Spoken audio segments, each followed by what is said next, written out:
बिस्मिल्लाहिर्रहमानिर्रहीम अस्सलाम वालेकुम रहमतुल्लाह। आप देख रहे हैं यूएई उर्दू न्यूज़ और मैं हूं सत्ता लगारी।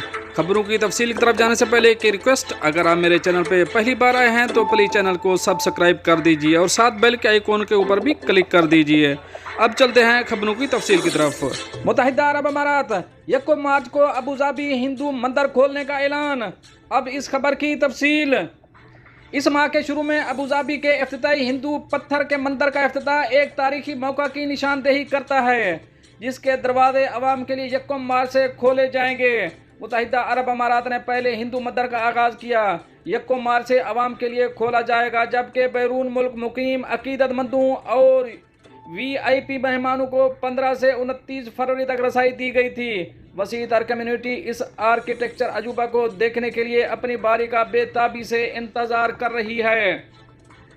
ज़ायरीन को मुनज़्ज़म करने के लिए बाशमूल बैरून मुल्क से आने वाले दिलचस्पी रखने वाले अफराद से गुजारिश की जाती है कि अपने दौरे को एक मखसूस वेबसाइट या फेस्टिवल ऑफ बारमनी ऐप के जरिए रजिस्टर करें। तकरीबन 3.5 मिलियन हिंदुस्तानियों के साथ जो मुत्तहिदा अरब अमारात की अफरादी कुव्वत का एक अहम हिस्सा हैं, BAPS हिंदू मंदिर का तजर्बा करने में काफ़ी दिलचस्पी मुतवक्के है। दुबई अबू धाबी शेख जायद हाईवे पर अल रहबा के करीब अबू मरीखा में 27 एकड़ के प्लाट पर वाक़ ये मंदिर हिंदुस्तान और मुत्तहिदा अरब अमारात के दरमियान पायदार सकाफती ताल्लुकात का सबूत है। तकरीबन 700 करोड़ रुपए की लागत से तामीर किया गया मंदिर की शान और शौकत सिर्फ मजहबी रवादारी और कसीरुल सकाफती की अलामत के तौर पर इसकी अहमियत से ममासलत रखती है।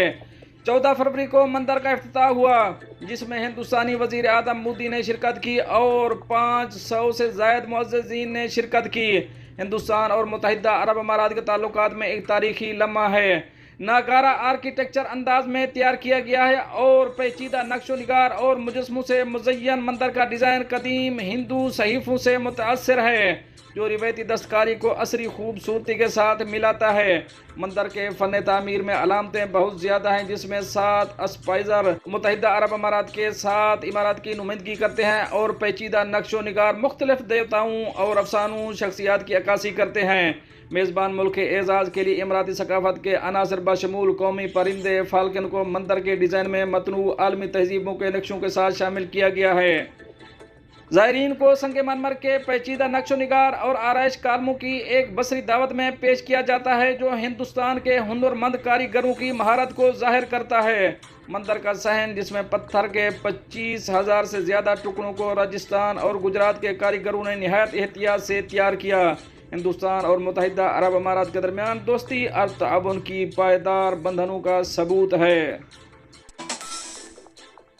अब चलेंगे अपनी नेक्स्ट अपडेट की तरफ। यूएई 5 साला वर्क परमिट कैसे हासिल करें, अब इस खबर की तफसील। मुत्तहिदा अरब अमारात में ग्रीन वीज़ा हासिल करने के फ़वाइद की वजाहत की है। यूएई इन फ़वाइद की वजाहत करता है जो ग्रीन वर्क वीज़ा हासिल करने से हासिल होते हैं। रिहायशी वीज़ा की एक शक्ल है जिसे ग्रीन वीज़ा कहा जाता है, जो हामिल को 5 साल के लिए खुद कफालत करने के काबिल बनाता है। इससे मुत्तहिदा अरब अमारात के शहरी या आजर के लिए स्पॉन्सर की ज़रूरत ख़त्म हो जाती है। इस इक़दाम का मकसद आला तरबिया याफ्ता पेशावर अफराद, सरमायाकारों, कारोबारी मालकान और तलबा को मुल्क में जाने के लिए राग़िब करता है। मुत्तहिदा अरब अमारात के हुकाम ने तय किया कि मुत्तहिदा अरब अमारात में ग्रीन वीज़ा के लिए कौन दरख्वास्त देने का आयल है। अगर कोई सेल्फ एम्प्लॉयड फ्रीलांसर कारकुन तो वो ग्रीन वीज़ा के लिए दरख्वास्त दे सकता है। मुत्तहिदा अरब अमारात में ग्रीन वीज़ा हासिल करने की शराइत दर्ज झैल हैं। वो लोग जो खुद मुलाजिम हैं या फ्रीलांसर के तौर पर काम करते हैं। सेल्फ एम्प्लॉयड अफराद जो ग्रीन वीज़ा के लिए दरख्वास्त देना चाहते, इन्हें दर्ज झैल दस्तावेज़ात जमा कराने की ज़रूरत है। आज़ादाना तौर पर काम करने के लिए वजारत इंसानी वसाइल और इमारत की मंजूरी, बैचलर की डिग्री या खसूसी सर्टिफिकेट हासिल करने का सबूत, खुद रोजगार से गुज़श्ता 2 साल की सालाना आमदनी का सबूत, जिसकी कुल आमदनी 3,60,000 दरहम से कम नहीं होनी चाहिए। खसूसी महारत के हामिल मुलाजमीन के लिए ग्रीन वीज़ा के लिए दरख्वास्त देने के अहल होने के लिए हुनरमंद कारकुनों को दर्ज झैल दस्तावेज़ात जमा कराने की ज़रूरत है। इंसानी वसाइल और इमारत की वजारत के मुताबिक मुलाजमत के जायजा मुआहदे को पहली, दूसरी या तीसरी पेशा वाराना सतह से ताल्लुक रखने वाले के तौर पर दर्जा बंदी करना जरूरी है। कम अज कम बैचलर डिग्री या इसके मसावी होना जरूरी है। अहल होने के लिए आपकी माहाना तनख्वाह कम अज कम 15,000 दरहम होनी चाहिए। वीज़ा की मियाद ख़त्म होने के बाद इसे किसी और मुद्दत के लिए तजदीद किया जा सकता है।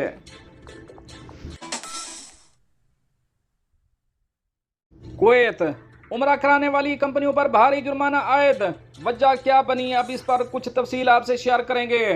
कुवैत की वजारत औकाफ और इस्लामी अमूर के महकमा हज उम्रा ने कौमी तातीलात के दौरान उम्रा कराने वाली कंपनियों के खिलाफ 5 खिलाफ वर्दियाँ रिकॉर्ड की। इन कंपनियों ने वजारत औकाफ और इस्लामी अमूर की निगरानी में कुवैत की सालमी और सऊदी अरब की अल राकी बॉर्डर के जरिए 50 से ज़ायद दौरों का एहतमाम किया। हज उम्रा के एक्सपेडिशन ऑपरेशन कानून के मुताबिक मुतअल्लिका हुक्काम के लाइसेंस के बगैर हज उम्रा मुहिम चलाना या इसकी तशहीर करना जायज़ नहीं है। कोई भी जो इस कानून की खिलाफ वर्जी करेगा इसे 1 साल से ज़्यादा कैद और या जुर्माने की सज़ा दी जाएगी, जो 50,000 दिनार से ज़्यादा होगी। महकमा हज उम्रा के अमूर ने महकमा के डायरेक्टर सितम अल मजीन की सरबराही में कुवैत के सालमी और सऊदी अल राकी बॉर्डर पर इन कंपनियों की निगरानी और बगैर लाइसेंस के उम्रा की सरगर्मियां करने वालों को गिरफ्तार करने के लिए फील्ड टूर किया। इसके साथ साथ हज उम्रा महमाद के इनका से मुताल्लिक कानून के इंतजामी ज़वाबित के तहत उम्रा कंपनियों की तामील की हद को यकीनी बनाना। दौरे के दौरान कुछ कंपनियों की निगरानी की गई और खिलाफ वर्जियाँ साबित हुई। जुडिशल कंट्रोल ऑफिसर और लाइसेंसिंग डिपार्टमेंट के सरबराह डॉक्टर मोहम्मद फहद अल शतीवी ने दरख्वास्त की कि इन खिलाफ वर्जियों को रिकॉर्ड किया जाए और मज़कूरा कानून और ज़वाबित की खिलाफ वर्जी करने वालों को सख्त तरीन सज़ाएँ दी जाएँ। हज उम्रा महमाद के इनका से मुताल्लिक कानून के मुताबिक अगर लाइसेंस होल्डर की तरफ से खिलाफ वर्जी साबित हो जाती है तो इस पर दर्ज झैल में से 1 जुर्माना आयद किया जाएगा। Number 1 warning. नंबर 2 लाइसेंस याफ्ता की तरफ से फराहम करदा गारंटी के खत की कीमत का तमाम या कुछ हिस्सा ख़त्म करना। नंबर 3 किसी मखसूस सर्विस की फराहमी में नाकामी या इसमें कोताही की सूरत में हज या उम्रा करने वाले से वसूल शुदा रकम वापस करना। नंबर 4 लाइसेंस की मुअत्तली जो कि 3 साल से ज़्यादा ना हो। नंबर 5 लाइसेंस की मुस्तकिल मनसूखी। ये सज़ाएँ खिलाफ वर्जियों और सज़ाओं के शेड्यूल के ज़रिए लगाई जाएंगी, जो सुप्रीम कमेटी को इस कानून पर अमल दरामद के बाद फौरी तौर पर जारी करना होगी। जुर्माने का निशाना बनने वाला शख्स इस सिलसिले में कायम करदा अमूमी कवायद के मुताबिक इसके खिलाफ शिकायत दर्ज करा सकता है। अब चलेंगे अपनी नेक्स्ट अपडेट की तरफ। कुवैत खबरदार, मुबारकबाद की ऐसी कॉल आपको भी आ सकती है। अब इस खबर की तफसील आपसे शेयर करेंगे। कुवैत की अदालत ने एक गैर मुल्की स्कूल के जम में एक गैर मुल्की नौउम्र तलबा के साथ छेड़छाड़ करने के जुर्म में एक मिस्री कोच को 5 साल कैद और 5 साल की कैद मुकम्मल करने के बाद मुल्क बदरी की सजा सुनाई है। केस की फाइलों के मुताबिक पब्लिक प्रोसिक्यूशन ने कोच पर जिम में तलबा को नामुनासिब तरीके से छूने और इसे बोसा देने की कोशिश करने का इल्ज़ाम लगाया गया। तालबा के वालिद ने अपनी शिकायत में वजाहत की कि उनकी बेटी गैर मामूली हालत में घर पहुंची और जब इससे वजह पूछी गई तो वो रो पड़ी। इसके बाद इसने इंकशाफ किया कि इसके टीचर ने इसके साथ जिम में क्या किया। स्कूल में नस्ब सिक्योरिटी कैमरों के रिकॉर्ड ने तस्दीक की कि मुलजिम ने अपने फेल का इर्तिकाब किया। इससे कबल एप्पल कोर्ट ने मुलजिम को 10 साल कैद व मुशक्कत की सजा सुनाई थी। दूसरी खबर के मुताबिक वज़ारत दाखिला कौमी बैंकों और मुख्तलिफ मीडिया आउटलेट्स की जानिब से सिक्योरिटी एहलकारों और मकामी बैंक का नुमाइंदा बनकर कॉल करने वालों और फ्रॉड स्कीमों के खिलाफ खबरदार करने के बावजूद एक गैर मुल्की रिहायशी एक नए स्कैंडल का शिकार हो गया। एक मोबाइल नंबर से वीडियो कॉल मौसूल होने के बाद गैर मुल्की के बैंक अकाउंट से 3,700 दीनार यानी कि 33 लाख पाकिस्तानी रुपए की रकम गैर कानूनी तौर पर निकलवा ली गई। कॉल की दूसरी जानिब एक धोखेबाज एक सिक्योरिटी एहलकार का रूप धारे बैठा हुआ था, जिसने गैर मुल्की को किसी ऐसे शख्स से बात करने का झांसा दिया जो बैंक का मुलाजिम था। इस जेली बैंक के नुमाइंदे ने धोखे से मुतासरा को बताया कि इसने बैंकों में से एक की कुरानदाजी में इनाम जीता है। 1,000 दिनार की अपनी मुतवक्के जीत का दावा करने के लिए मुतासरा को बैंक कार्ड की हसास मालूमात बशमूल इसका पासवर्ड और तस्दीकी कोड जाहिर करने पर मजबूर किया गया। जैसे ही मुतासरा ने इन दरखास्तों की तामील की, जेल साज ने तेजी से इसके अकाउंट से 3700 दिनार निकाल लिए और इसका सारा बैलेंस खत्म कर दिया। इस घिनौने फेल के जवाब में सबा अल सालेम पुलिस स्टेशन में एक मुकदमा दर्ज किया गया, जिसमें इस वाक़े को बैंक दस्तावेज में जेलसाजी के उन्वान से एक संगीन जुर्म करार दिया गया। मुजरिम की तरफ से मुतासरा से रब्ता करने के लिए इस्तेमाल किया गया फ़ोन नंबर केस फाइल में सबूत के तौर पर दर्ज किया गया है। दोस्तों ये तो थी कुछ अहम अपडेट जो आपसे शेयर करी हैं। मिलता है नेक्स्ट अपडेट के साथ नेक्स्ट वीडियो में, तब तक के लिए अल्लाह हाफिज़।